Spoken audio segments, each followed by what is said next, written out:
Tandy's story of survival is nothing short of a miracle.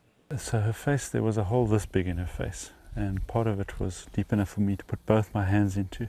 So that hole has now shrunk to something about that big, and it's filled up completely.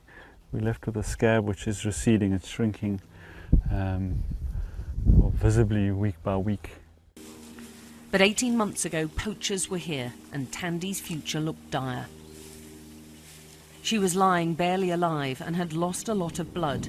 She and 2 other white rhinos, their horns brutally hacked off by thieves, were in a terrible state.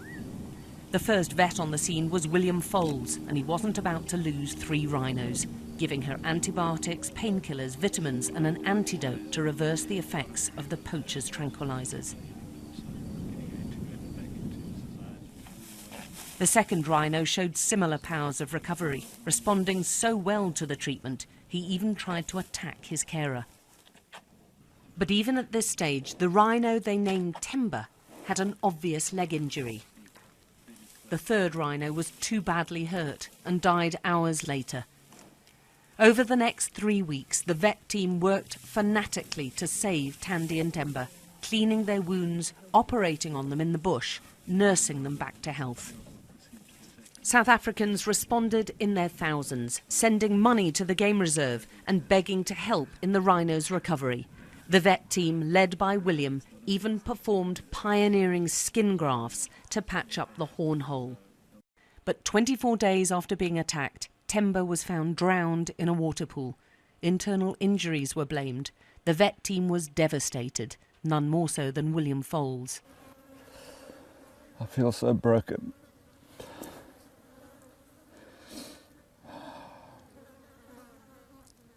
So utterly broken that we've put him through so much.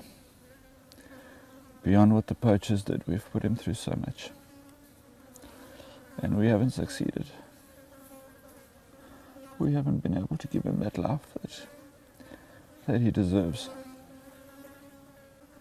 You need to take the story of Timber, who hasn't made it, and the story of Tandy, who will make it.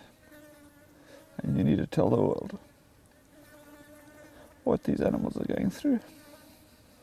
Tandy is the one who pulled through, who lived through the poaching. She now has a mate whose horn has also been removed to ensure he isn't a poaching target and to protect Tandy from him.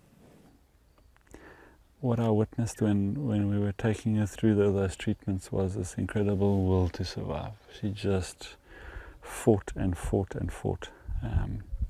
You know, we would never have subjected her to as much as we did if we felt that she was giving up, and she just kept on bouncing back no matter how many procedures we threw at her. She just kept on coming back, and her response in between procedures was amazing. It was such an education for us to see an animal really want to live.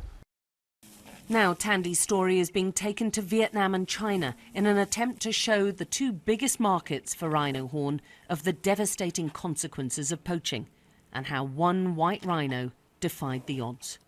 Alex Crawford, Sky News in the Eastern Cape, South Africa.